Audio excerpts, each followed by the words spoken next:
Thank you. I wanted to welcome everyone again to this webinar, and thank you and welcome you, Mike, the Chairperson of the Administrative Management Council at NYU. Just for those of you who don't know, we do have a global audience. Sometimes people don't know. NYU is one of the biggest private higher education institutions in the US. It actually has campuses on 2 continents, and they operate in 25 countries around the world. So even if you are part of our global audience, maybe you did already know them. But across all of those different countries, they've got 4,000 administrators who are making decisions about how the university works.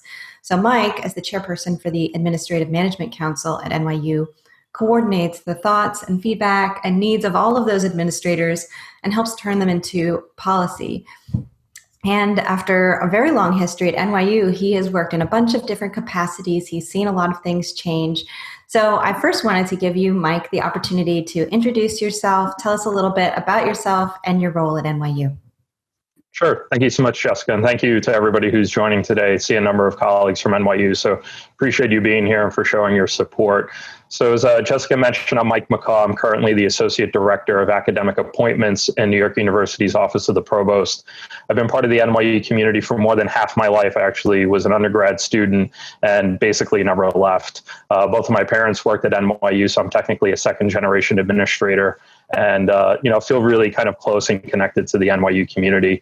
So for me, I've had a lot of different roles and kind of stories at NYU, but one of the more important ones has been my work with the Administrative Management Council, which is part of the University Senate. It's a space where administrators and staff could give voice to university governance. And for me, who's been part of the community in different ways for so long, to know that there's a space for me to kind of help provide feedback or guidance on university priorities, how it impacts our faculty and our students.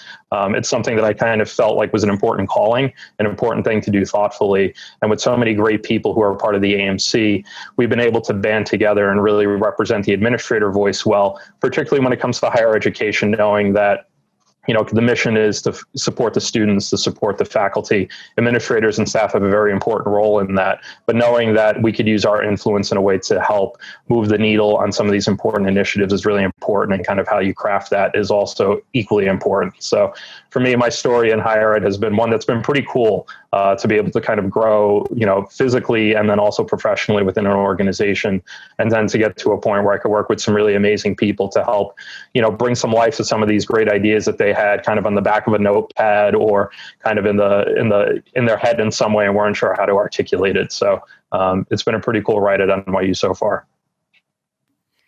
Well, and you've already brought us to the subject of crowdsourcing, which is, of course, the subject of this Ask Me Anything webinar.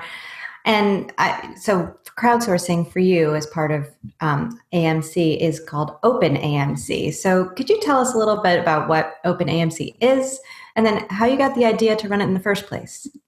Sure. So OpenAMC, the concept is something that the AMC has been using for a number of years now before we partner with IdeaScale. And it was really designed to get different ideas or different thoughts from people within the greater community. So just for context, for the Administrative Management Council at NYU, it represents about 4,000 employees. So it's a fairly big group.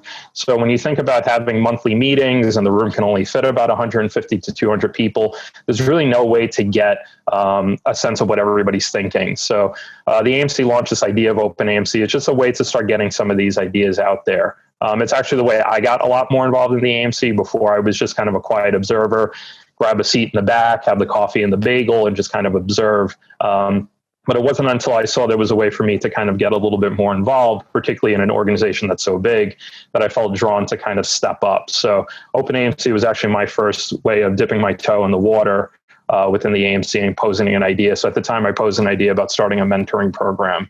And what was really cool, it's something that I felt passionate about. I thought it was an important thing that was needed at NYU. There was a gap. And I saw where we could kind of work together in a volunteer capacity and bring life to it, knowing that our university human resources staff is very small, very strapped, doesn't have a lot of bandwidth. How could we fill a gap thoughtfully and creatively also in partnership with them. So that was kind of a big way my AMC story started, was actually through OpenAMC. And we always saw Idea Scale as the kind of like the big prize. If we were able to kind of work with them to bring the OpenAMC concept into Idea Scale, that's kind of where we thought a lot of the magic could happen.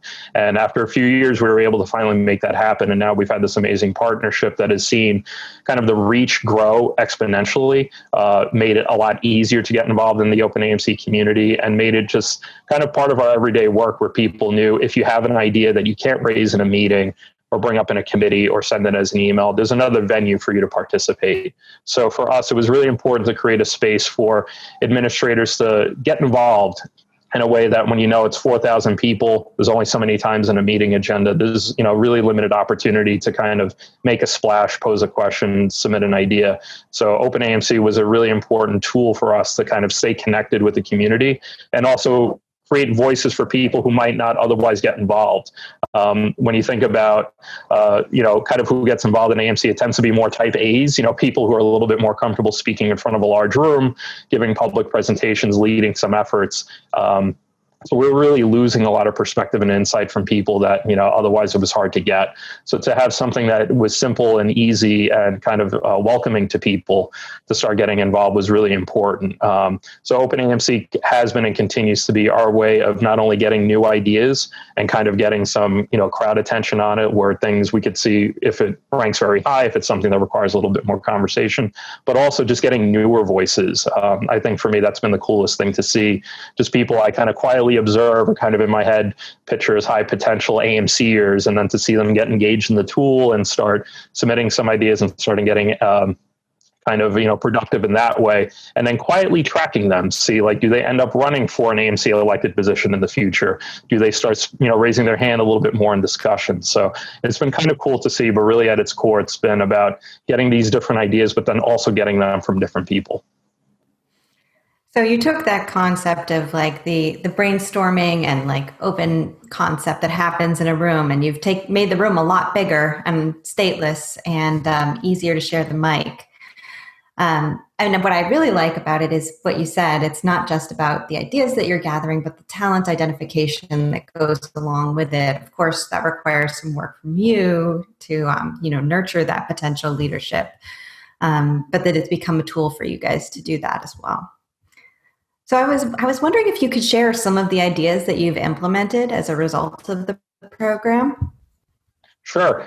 We've had some really big ticket things that have come up, and we've had smaller ticket things that have come up. Big ticket has been things around kind of benefits and policy. So kind of with the fiscal crash, over a decade ago, some of our benefits at NYU got impacted, things like tuition remission and other things that people felt really strongly about. It was a great opportunity to kind of stay connected to higher education as you're pursuing your own educational kind of goals. So to kind of lose that was always a tricky thing, because it's something that was a good retention tool. It was also a really good way of kind of supporting the continued development of staff and administrators at NYU. So it's something the AMC advocated for pretty strongly, and something that would come up in kind of every iteration of OpenAMC would be, some thinking about how do we mobilize around bringing the tuition remission back to where it needed to be. And one of the things that was really powerful was that we continued to kind of hit at that every year, but then to see that it continued to get a lot of activity from our community. It's something that they weren't forgetting. They would keep introducing, they would keep kind of voting up and commenting.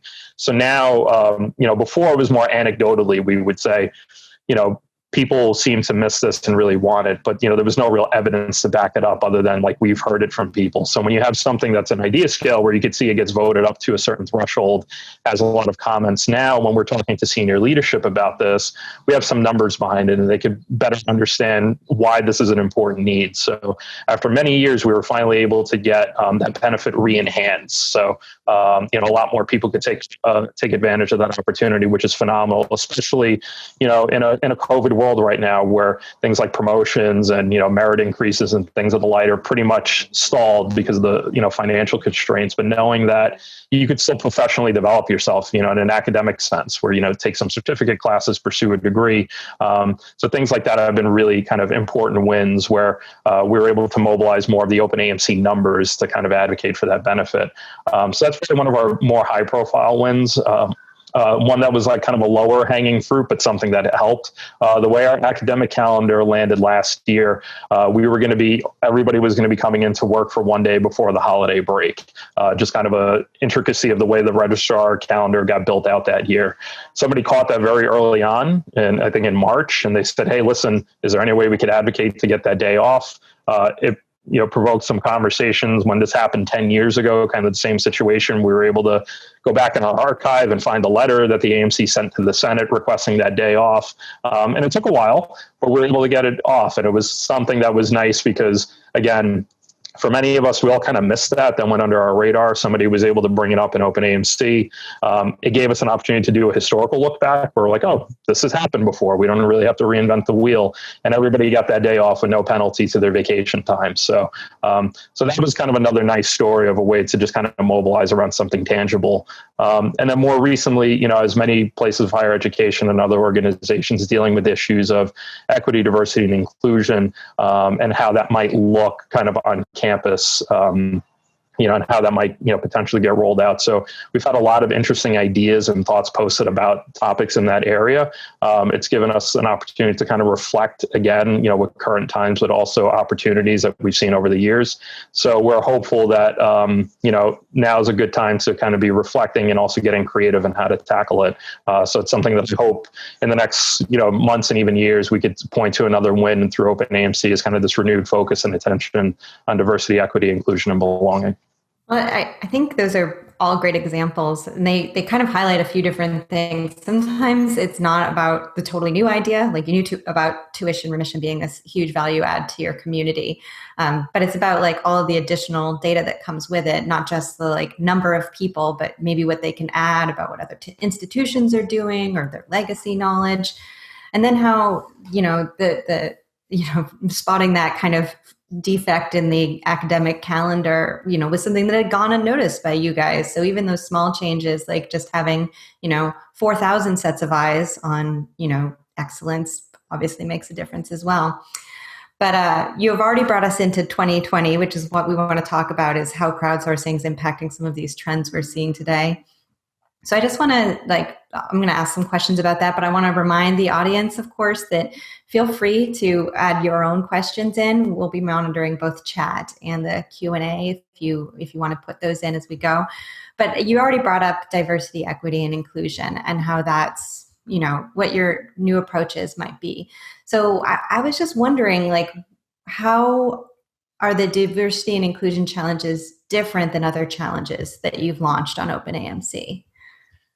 Yeah, I think, obviously with, all the recent news, that a lot of this got, kicked up with the, with the murder of Mr. George Floyd, where there's just a lot of feeling, there's a lot of emotion, and there's really a lot of push towards action.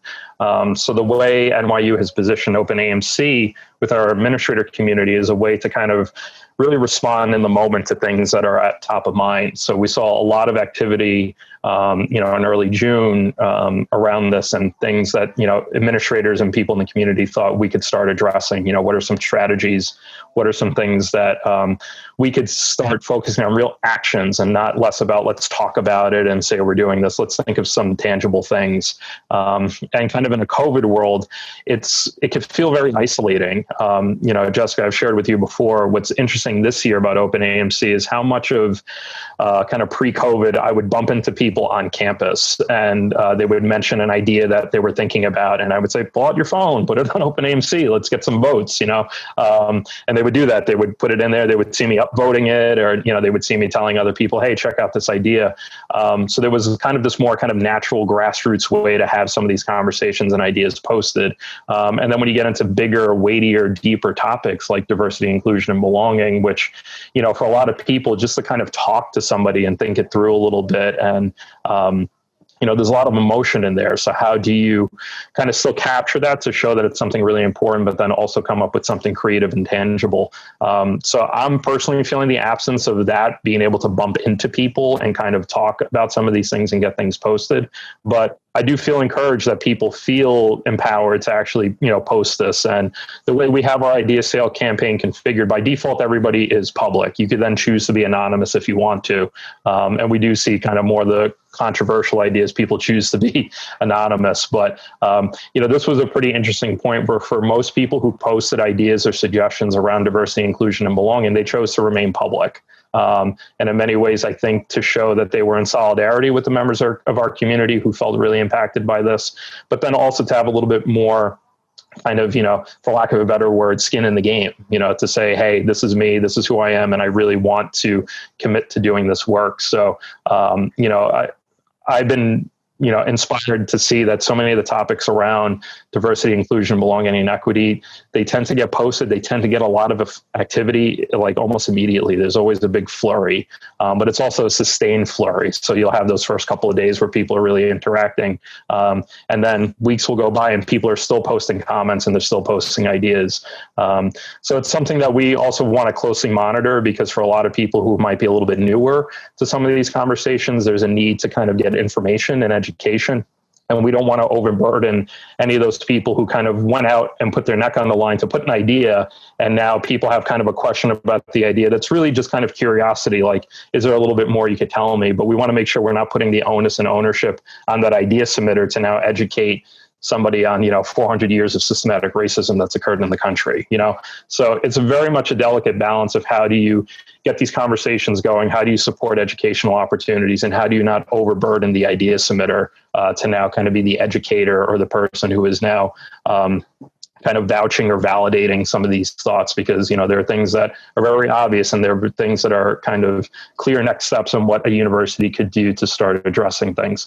Obviously, in recent times with, new executive orders coming from Washington, D.C., it complicates things even further. But I think knowing that there's a space to kind of continue to post some ideas, get some, and then get some people activated to think, again, more focus on action and less about, let's talk about it. Let's really start thinking about ways to make this happen. And I think that's probably one of the nice hallmarks of OpenAMC is that the way ideas get submitted and the way they get reviewed, it's with the eye towards action. What could we actually do with this? How can we use this to inform conversation? So when we go to senior leadership and say, the administrator community really feels like there's an opportunity to enhance our anti-racism programming, to be able to say there's numbers behind it, to be able to say this got posted and within a couple of days it shot to the very top of the list, carries a lot more incentive and kind of a lot more evidence. So yeah, it's delicate. You want to get these good ideas, you want to make sure they get framed appropriately, but you also want to be honest with the idea submitter.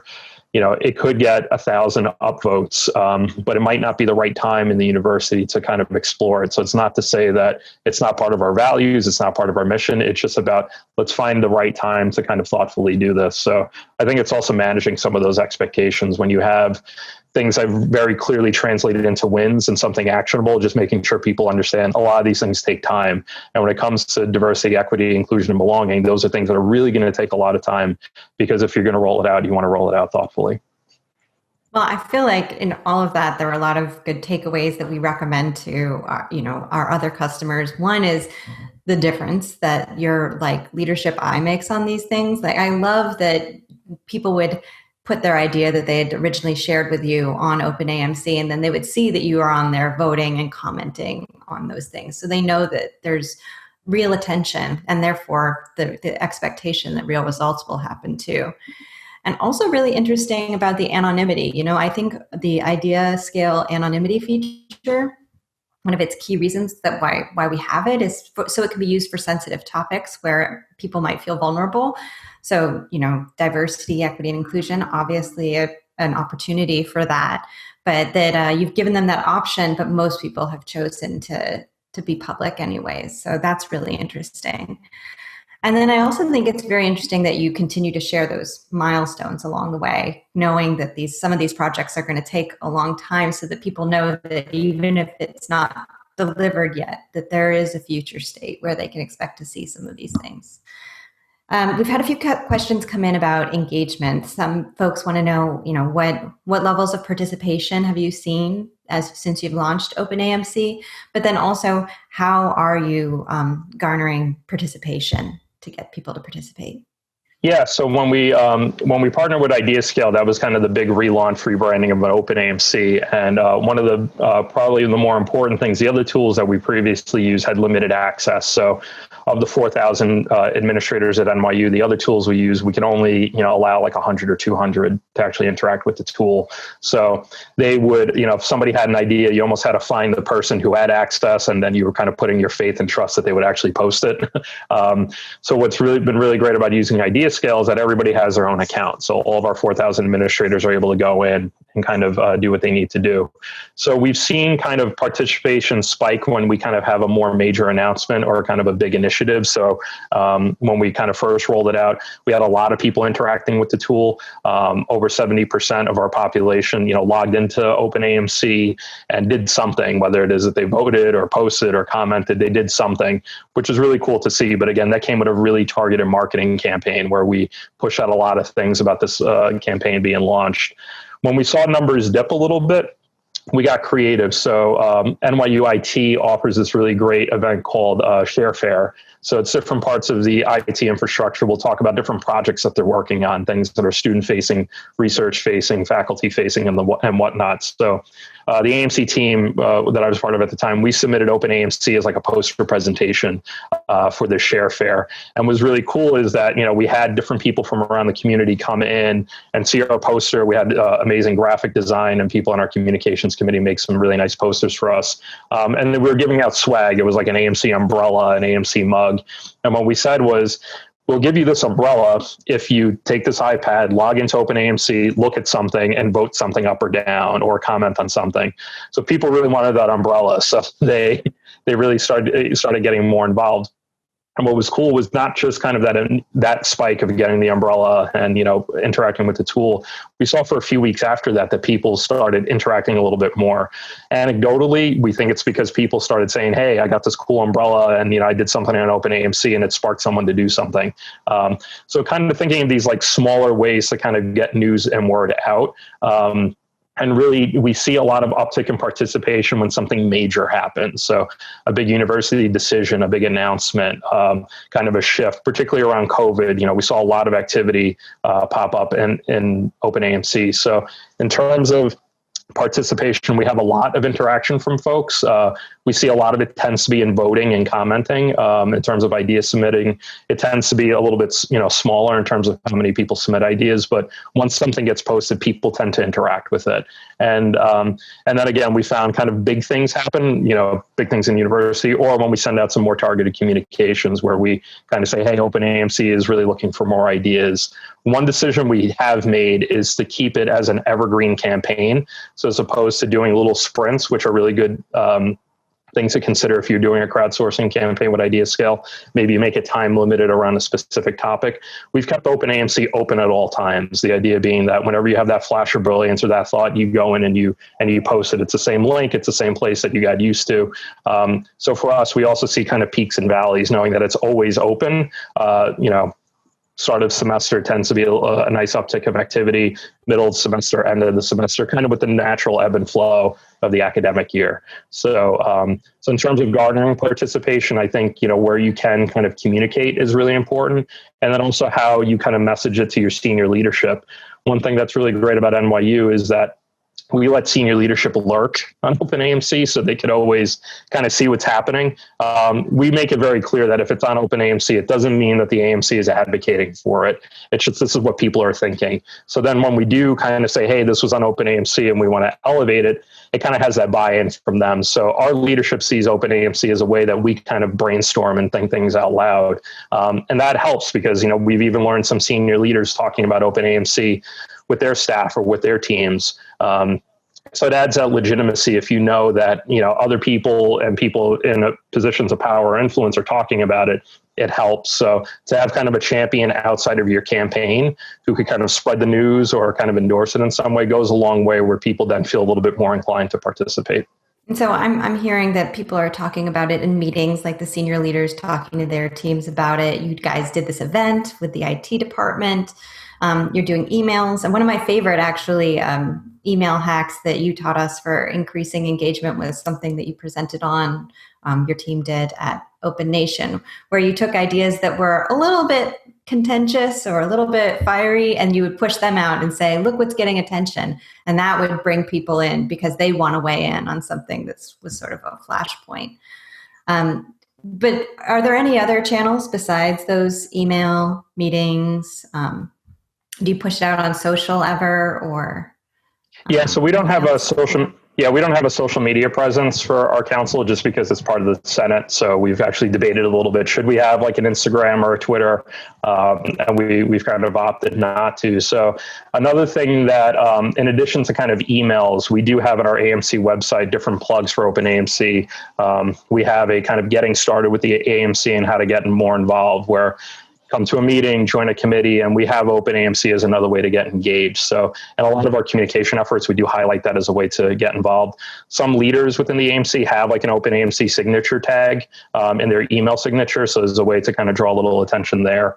So we kind of do more like soft branding of it, as we have actually today, the first Tuesday of each month is when we send out a newsletter to our constituents. And as part of that, in the footer, usually we have kind of a link for OpenAMC where people could kind of click and get engaged. So for us, we found, especially because the population is so big, email tends to be a way that that gets a lot of attention. But for other places, you could think about getting creative with different some other channels where it might make sense. We've talked about maybe doing something on LinkedIn.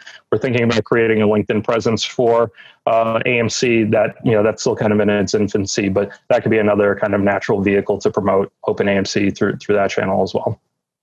Well, so we talked a little bit about diversity and inclusion, but I was also wondering about COVID and how that has impacted your crowdsourcing strategy this year. Has your approach to OpenAMC changed since COVID hit? And have you used it to respond to challenges there about campus life? One of the biggest challenges that I think everybody's encountering is how much this pandemic is impacting us differently.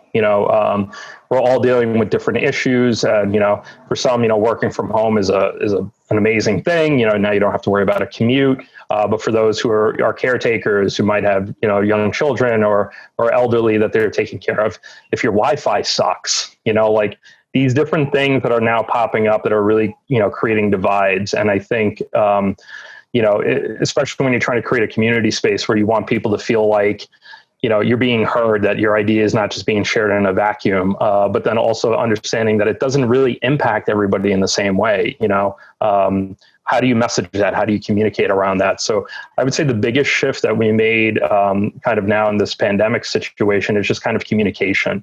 We've really, we kind of got spoiled that OpenAMC had good branding. So, things would happen. We'd see some activity. We'd see some progress. We'd have a good update that we could share. So kind of a lot of the communication of what was happening with ideas, kind of that in between, we weren't doing a great job of letting people know, like, this is where your idea is. This is how we're reviewing it. This is how it's getting pushed out. These are people who are exploring it. These are ways it's coming up in conversations. So we took that for granted, to be candid. But now in a COVID setting where communication is, it's a premium, people want to know things. They kind of want over communication. They want to know what's happening, how they could get involved. We're doubling down, and we're looking for ways to kind of over communicate about these ideas. How are we doing? Like, where do these things land? What are we doing? How are we exploring it?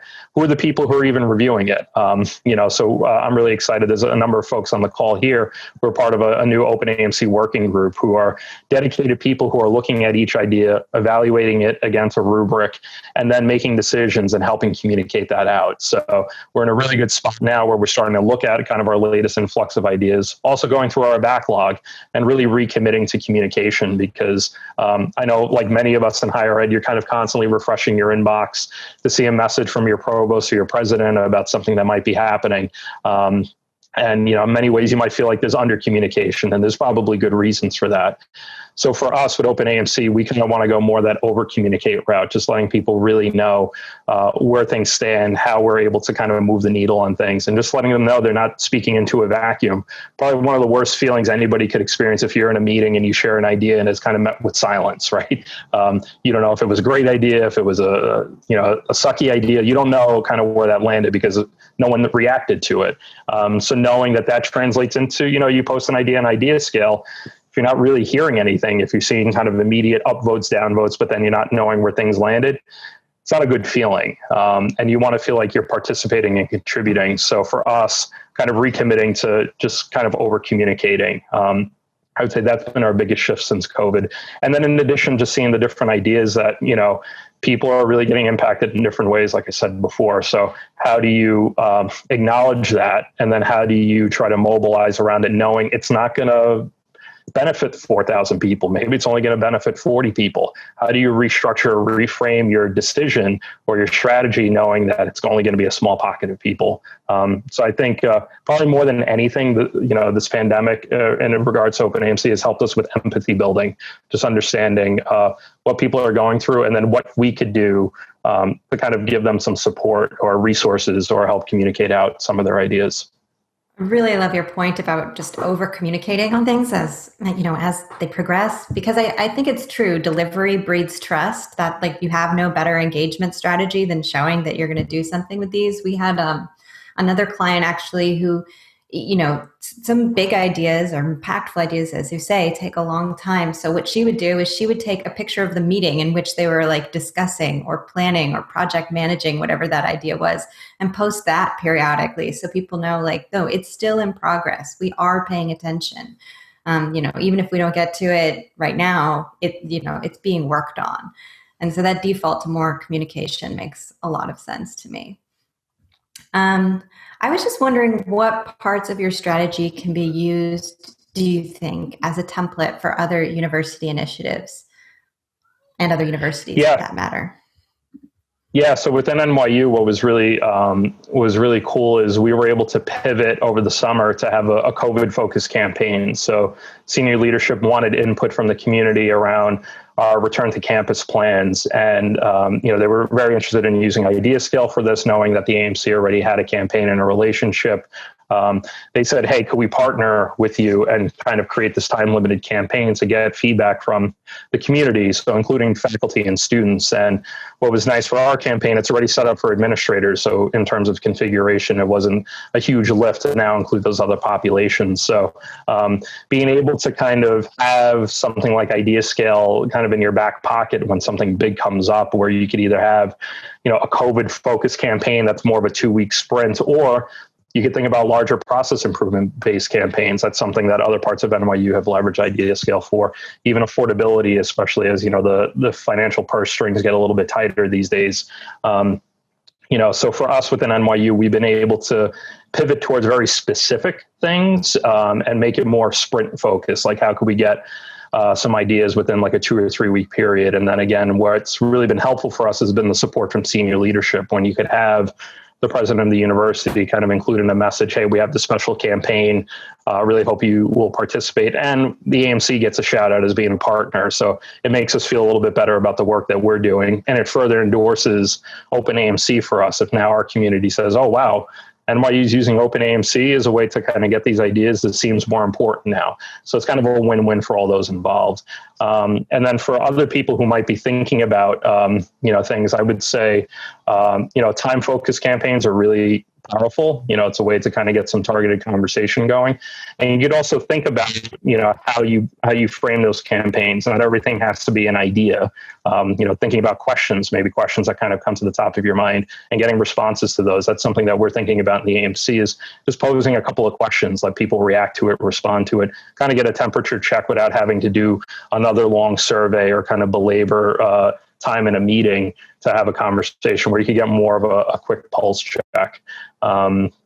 So that's been something that we've seen has been helpful. The other nice thing, at least for our partnership with the COVID campaign with NYU leadership, that others could think about is one of the nice things about OpenAMC is we have a very good scorecard in place. So kind of ideas kind of get, evaluated against a rubric, different questions that we came up with, really like, how does it map onto university priorities? Is it something that's feasible? Is it something that currently exists or would be an enhancement? Is it something that the AMC as a body could potentially explore first before we partner with senior leadership?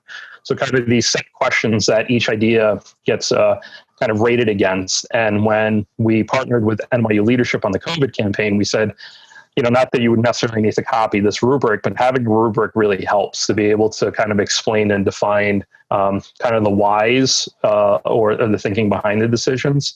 And they came up with a creative way to work on their rubric. But, I think one of the probably the more powerful tools in an idea scale is actually that evaluation ability, kind of on the back end to kind of rank and review, comment on ideas kind of with a smaller group.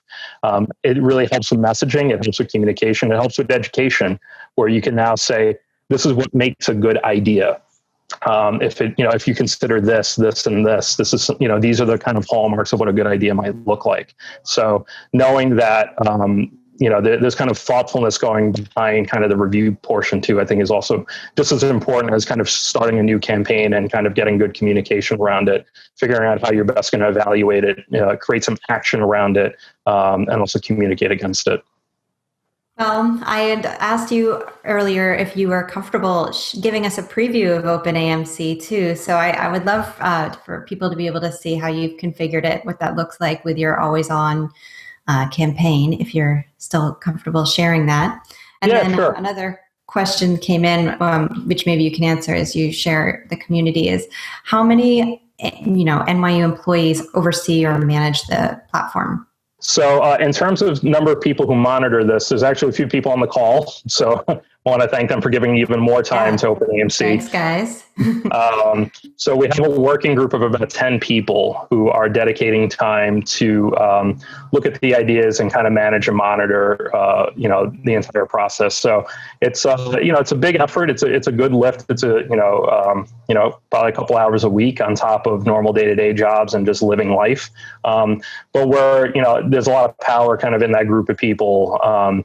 So knowing that you have really good, talented people who are looking at these ideas. And what's really cool about the group that we have for us here at NYU, it's just a nice mix of people who have been using the tool for a while and people who are newer to the tool. So there's a lot of kind of shared learning opportunities where we can lean on some more of that historical knowledge and empower newer employees. Or people who are newer to the tool, kind of how to think like an AMC leader. So we have about 10 to 12 people who are actively dedicating time to this. So as you can see on the screen, this is our campaign. We have it with all the different NYU Violet. It should come as no shock. You probably noticed my purple polo. So we have this very well branded kind of in the NYU visual identity. So just kind of, showing you what it looks like, things that are coming up. You're seeing more of the administrator view. So you're seeing overall ratings because I'm one of the administrators. So you're not seeing kind of number of votes and all that. But, we've seen a lot of great, activity over time. So this is actually something that came in very handy for us, and to not need another login for OpenAMC, where you could just use your normal NYU account. Where our other systems, we needed a separate account to be able to access the tool. So this is very easy to get into. So it only took me a few seconds to get back in. So we have our active ideas, some of our newer ideas, some of our more controversial ideas, all good stuff here. And then one of the other important things that we have laid out is our community guidelines. So just kind of, again, educating people what makes a good idea or something that fosters more collaboration. So making it, just very crystal clear to people how to engage with the tool.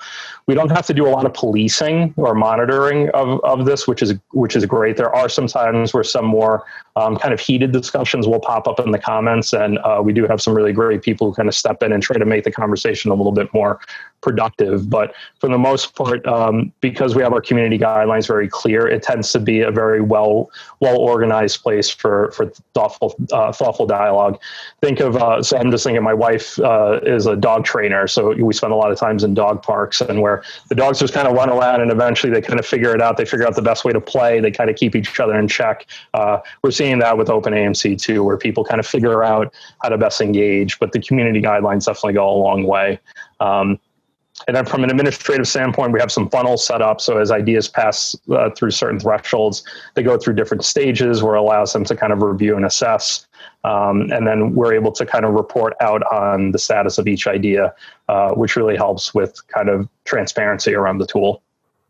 And I think it's really great that you have such a large team who are working with you on this. And thanks guys, because obviously all of you are doing this on top of whatever your regular role is. But I think it's a good point too, that you can use this as another way to, use it as a mentoring or like nurturing leadership experience so that people get to have some influence on these really important decisions.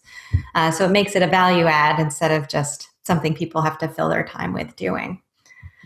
I got a question here from Nikki, who was asking about engagement benchmarks for our education clients. And we don't have data segmented by vertical, but I just thought it might be a good resource to share with anyone who's on the line, our State of Crowdsourced Innovation report. We put it out every year, and that has benchmarks for engagement, who's being invited to these, what kind of strategies they're using. This year's includes some impact of COVID on crowdsourced innovation programs. So again, it's not segmented by industry, but I think the thing that will be also nice for those of you from NYU to learn is that 70% participation rate is above average. So way to go, NYU and the OpenAMC team. I was just going to see if anybody else had any other questions here before we start to wrap things up here. What's your biggest piece of advice, Mike, for people who want to start a program like this at their university? Yeah, I would say, definitely thinking about kind of the values you want to instill by pushing out a campaign, right? It's very, IdeaScale makes it incredibly easy to get campaigns started and get things kind of rolling.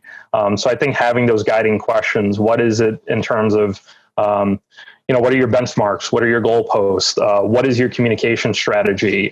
You have to go beyond just kind of getting the campaign up and running, that kind of first big splash, email announcing it, and then kind of like stepping away from it.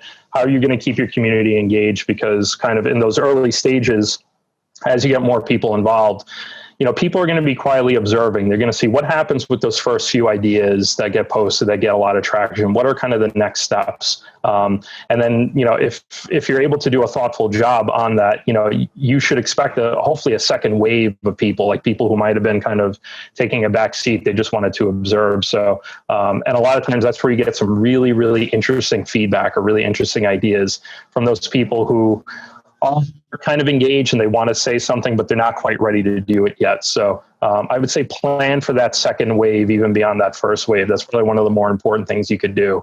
The other thing is, really thinking about what your steps are going to be.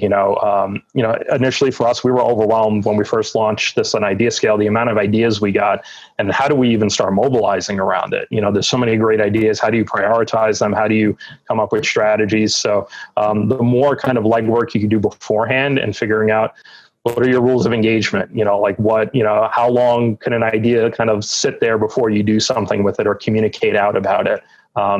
That's really important because, again, people are going to be observing that and watching that closely. The other thing is how you can involve different people in your processes. For a lot of folks, senior leadership is always really interested to have a pulse or a finger on the pulse of what, their community is thinking. And that's great how you can involve them as champions and sponsors. But how do you make sure that you're being as inclusive as possible and getting different perspectives? And, particularly in a place of higher education, you might want to think about including faculty or students in your process in some way to get a little bit more of a well-rounded perspective. And then I think also really thinking about the people who are going to work on the tool. We're very fortunate that we have, about a dozen really amazing people at NYU who are giving time to do this. So making, kind of taking the time to think about who are the people you want to be involved in this process, because it adds a lot of value and a lot of weight. Like I could tell you, I won't reveal names because these people are on the call, but knowing that at NYU, we have people from University of Human Resources, from schools, from grant centers, all different walks of life who are bringing now that perspective into this process is really important, So there's a lot of shared learning opportunity to be had there and a lot of information that is wouldn't naturally come up, right? You don't necessarily have somebody in human resources working with somebody who's a grants administrator, right? So where are you creating opportunities for knowledge sharing and knowledge transfer? And just making sure you're being thoughtful about the people you're including. Again, it doesn't always have to be senior leaders. Don't always get hung up on titles. There's a lot of amazing people who have a lot of amazing ideas. How could you kind of tease that out and go beyond their job title to figure out, are they good people to tap into? So I think, thinking about your structure, thinking about your communication plan, thinking about who you get involved, but really just kind of, putting your money where your mouth is. If you're asking people for ideas, what are you now going to do with those ideas? Are you looking just to confirm things that you're already thinking? Are you looking for, kind of things outside of the box? Are you looking for creativity?